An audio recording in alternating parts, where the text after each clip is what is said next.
Did you know that 92% of people who set goals and who strive to accomplish a goal don't actually achieve them, like ever? And I don't know about y'all, but when I heard that stat, it kind of triggered something in me because it's like, I don't want to be 9 in every 10 people who set a goal and never accomplish it. Like, that just doesn't sit right with me. So if you're someone who is tired of constantly setting goals for yourself, who's tired of feeling like you keep failing at whatever it is that you do, then we're going to cover everything you need to know in this video so that you can be part of the 8% of people who have seemed to figure this out. So first off, the reason why so many of us struggle is because we're not clear on what we actually want. And we're going to cover that in this video, like getting clear on what you want and then really focusing on creating systems to help you accomplish that goal. So I have all of the chapters listed out for y'all here so you know exactly what we're going to cover in this video. We're going to talk about how to clarify your goals, how to set up effective systems, how to track your progress and stay motivated, how to maintain your self-belief and a positive mindset, and I'm going to have a homework assignment for you guys. So let's jump right into chapter 1, which is getting clear on what you want. Before you can achieve a goal, before you can reap the benefits of whatever you're trying to manifest, you have to be so clear on what you want. So if you're telling yourself something like, I want to lose 5 pounds, or I want to be self-employed, I want to buy a house, those are all fantastic goals, but why does that matter to you? And what values do you feel like that's going to bring into your life? Because even if you're like, okay, well, if I lose 5 pounds, that makes me feel more confident. Fantastic. But what sort of value or benefit does that add into your life? Because if you don't actually feel emotionally connected to your goal, if you don't actually feel emotionally connected to the vision that you have for yourself, then it's just another goal that you're not going to accomplish. And then you end up feeling bad about yourself. And then that, contributes to maybe some negative self-talk you might have about yourself. And then it's just like this vicious cycle. So whatever goals that you have, whatever things that you want, these should be so crystal clear. They should be things that you can boom easy tell somebody like, this is the added value that will come into my life for me accomplishing this goal. And I want to give an example because I think this is super helpful. So a goal that I have right now is to buy a house. One of the things that is so important to me is to have a place that is my own, to have a place that I can start a family in, that I can raise kids in one day, when I become a future mommy, and to have a place where if a friend ever needs to stay with me, they have a place, right? Like they have a room with me. And so me buying a house is so important to me, and it has nothing to do with anyone else. It has nothing to do with society saying I should have a house or whatnot. It's solely because I value also where I put my money. I am someone who has been living in apartments the last 3 years. I just moved back to my parents' house so I could pay off credit card debt and save money so I can start like investing in my future. And something that I really got out of being a renter, or I guess being someone who lived in an apartment, is how much I disliked giving my money to someone else. Like every single month I was just giving thousands of dollars to someone. And in my mind it's like, you know what? I'd rather buy a home and that be my investment to myself. Because yeah, even though I may pay $2,000 or whatever on a mortgage, at the end of the day, that is my property, and that is going to be something down the road eventually gets paid off. Yeah, it might be 20 years down the road, 30 years down the road, but once that becomes paid off, that's money that's back in my pocket. And so for me, that is such a huge added benefit to my life. It's such a huge value to my life because it opens up the opportunity for me to not just throw away my money and give it to someone else, but to then invest it into myself through a property. And so whatever goal you have has to be so meaningful and so valuable to you. In this house example, for me, because it means so much to me, I genuinely care so much about having a place for myself and to have a place for my family as well if they ever need a place to stay. That is going to be like the thing that just motivates me to keep going. That is going to be the thing that is my driving force, the driving reason for me even pursuing this. Say that I wanted to buy a house and it was because all my friends have houses right now and I'm the only one who doesn't have a house, and I feel like that's going to be the thing that boosts my social status or whatever. That might be motivating in the beginning, but if it's not ultimately because I care about it and it's for me, I might lose my momentum. I might maybe save money some months and then other months blow it, and then I might feel bad, and then I might think I'm somehow behind on a goal that I don't even care about. So it's just so important here to get crystal clear on your goals, and are these things that even matter to you? Does the weight loss actually matter to you? Does the house matter to you? Does finding a new job matter to you? Like, does it actually mean something to you? And in a way that I feel is kind of like a way that I like to get clear on my goals is just by asking myself, is this actually important to me? Do I feel like this adds value to my life? Do I want to attract this into my life because I genuinely care about it, or is it because I think that I should? And if I think that I should, is that somehow influenced by my friends or my family or society or some outside factor like social media? I don't know. But it's just helpful when you ask yourself why. Like, it just really comes down to asking yourself, why is this important to me? Why does this matter? Do I care about this? And just get to the core of what the real reason is. And that's how you gain clarity on your goals and if it actually means something to you. So let's talk about chapter 2, which is all about creating effective systems. So it's one thing to be like super clear on your goal, but a completely different ballgame when you're thinking about the system and the structure that's going to help you achieve that goal. So back to the house example, okay? My goal is to buy a house for myself in the next year or two, okay? So my system for achieving that goal might be, okay, every month when I get paid, I'm gonna budget. I'm gonna get on Excel and I'm gonna write down, you know, all of the things that I have to pay, all my recurring bills, and then I'm gonna look at what I have for my savings, and then from there, that's gonna be, you know, whatever's left over, what I throw into savings, okay? So that's a system right there that I'm working on, is reviewing my finances every month. I have it on my calendar, which is a totally different form of a system. It's like using something to track. I'm using Excel to track my budget. I'm blocking time off my calendar to do it every single month. The same system, the same steps, the same process. I'm reviewing what my savings is looking like on a week to week, actually. I feel like because this goal's a little bit different, there's not too much that I feel personally I have to work on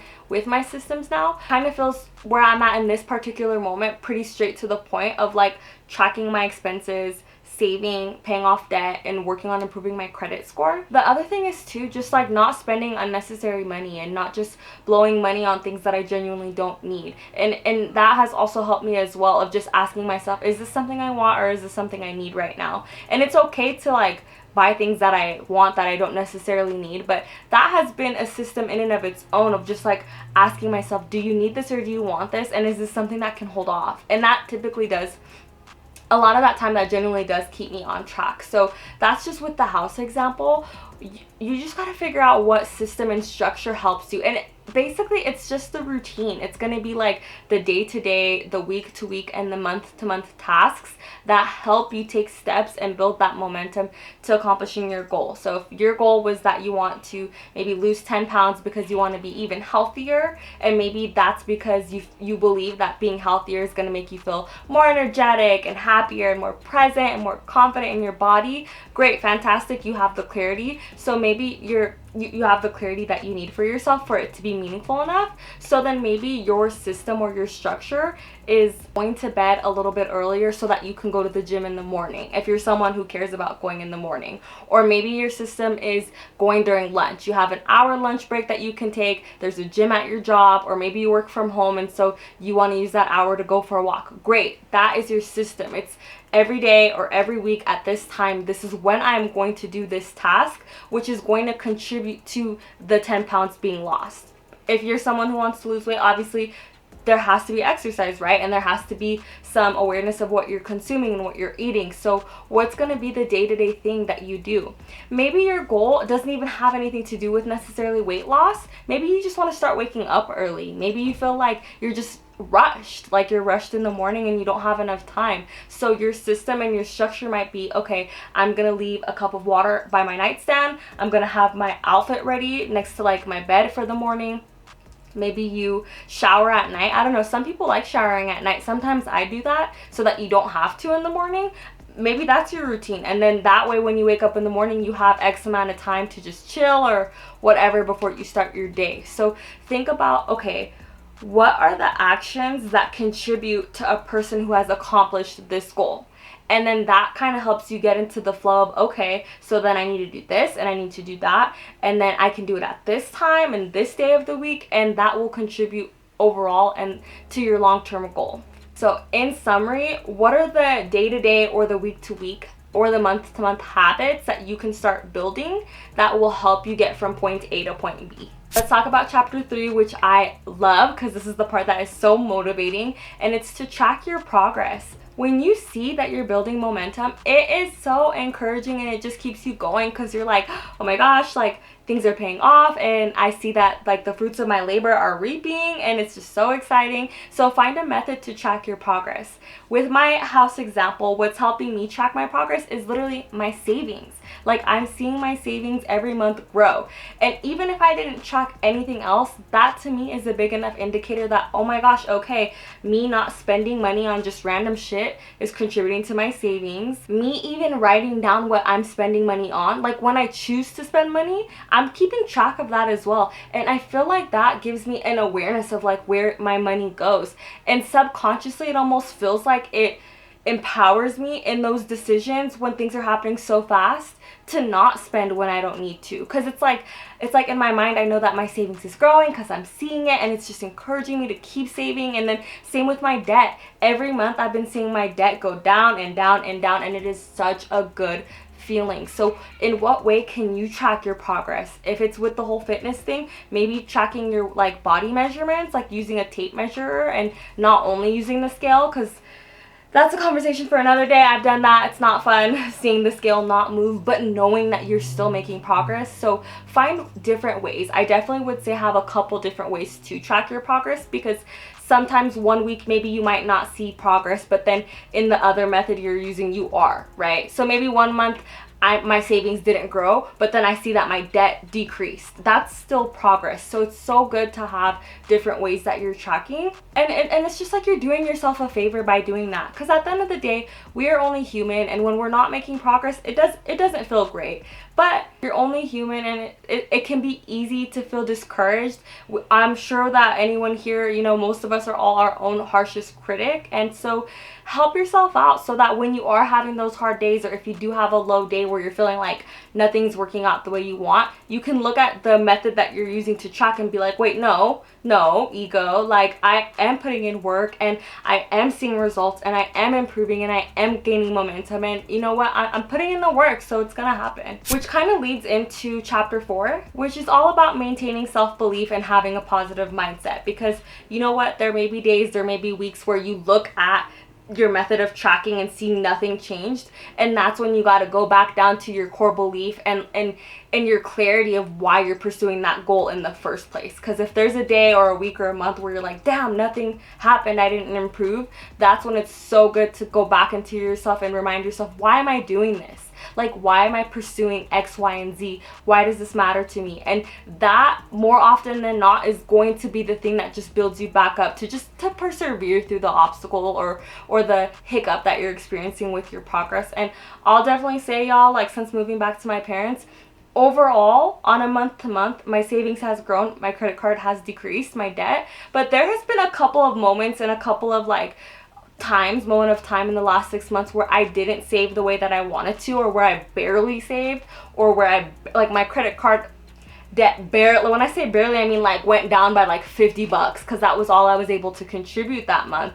But those were the instances where I was like, okay girl, why is it important to you to buy a house though? Like, yeah, it doesn't feel great right now, but like, remember your why and remember what you're doing, and just know, like, overall you are making progress. Like, eventually you're gonna be in a position where you have the home and you're not worrying about money because you don't have this credit card debt anymore. And you know what, progress at the end of the day is not linear. Like, I have to go and ask myself, why am I pursuing this, and is this enough of a reason for me to keep going and keep trying and keep learning, like, my relationship with money? And the answer is yes. Like, the answer is absolutely yes. And so going back to your reasoning can be like a boost of encouragement when you need it. And it's just all about believing in yourself too. Like, I believe that I deserve to have a 3-bedroom, 3-bathroom house so that I can, like, have my space and also have space for a friend or family member and, you know, future family, whatever. Like, I know that I deserve that. Do you believe that you deserve whatever goal that you want to accomplish? And sometimes it's just a matter of that, of like, you know what, even though nothing is changing, I don't give a fuck. I believe in myself, and what I want is going to happen as long as I don't give up and I continue persevering. And having like some positive self-talk and just boosting yourself up goes a long way as well. So if any of you ever go through a hiccup and you're feeling like things aren't changing, great opportunity to recenter and just tell yourself, you know what, I am worthy and deserving of this goal that I'd like to accomplish. I know that my journey is not linear and it doesn't have to be. I embrace the obstacles that come my way because I'm strong enough to get through them, and I know that I got this. Like a simple affirmation, y'all. I believe in you. Alrighty, y'all, this brings us to the final chapter, which is chapter 5, a homework assignment, which I think is fun because it's just such a great way to, like, after actually watching a video or whatever, right, like, what's that tangible thing you're gonna do to, like, build the momentum. So the homework assignment is to get clear on your goals. So you can go back to chapter 1 and answer some of the, like, reflection questions that I was asking. But what do you want? And why is that important to you? And is it important to you? Is it actually your goal? And does it have anything to do with anyone else, or is it truly based on the value that you know it will add to your life as a result of you accomplishing that goal? The other homework assignment I have is to find some sort of like habit tracker. Like I mentioned that I use Excel, which I love because I can like build a table and make it look exactly how I want. You can play around in Excel. You can find a habit tracker in Canva. I'm sure there's plenty on Pinterest, but what's going to be the thing that you use to actually track your progress? Because it's going to be so important for you to see over time that you are making progress. So what's going to be that habit tracker that you use? And the final homework assignment I have is to watch my growth mindset video. This video is actually part of my level up series, which includes the growth mindset video I just mentioned. I'll have it linked somewhere here. It'll also be in the description. But that video talks all about believing in yourself and having a growth mindset and just believing that you can achieve anything that you set your mind to. And yeah, it's just such a great video. It goes with this video. It's a great video for anyone who wants to build their confidence and just really have that mentality that, you know, I can do this, I can learn new things, I got this. So yeah, check that out. If you found this video helpful, definitely give it a like. That helps me and that helps my YouTube channel. Also make sure you're subscribed to the channel, and the next video is going to be all about time management, which I'm so excited to talk about. And that video is also going to be a part of the level up series. I'm building this series because I just feel like there's so many different ways that you can level up. Leveling up can be fitness, it can be finances, it can be goal setting. There's just so many different aspects to leveling up. So if that sounds like something you're interested, definitely hit the subscribe button so you don't miss the notification once that video is live. Let me know down in the comments below what you thought of this video, or just share any tips and tricks and things that have worked for you when it comes to setting structures for yourself and creating routines. Something that's worked for you might be the key that someone is missing. And so yeah, I just would love for this to be a community where we share ideas and resources and tips and tricks with each other. So let me know down in the comments below, and I'll see you guys in the next video. Love you guys. Bye.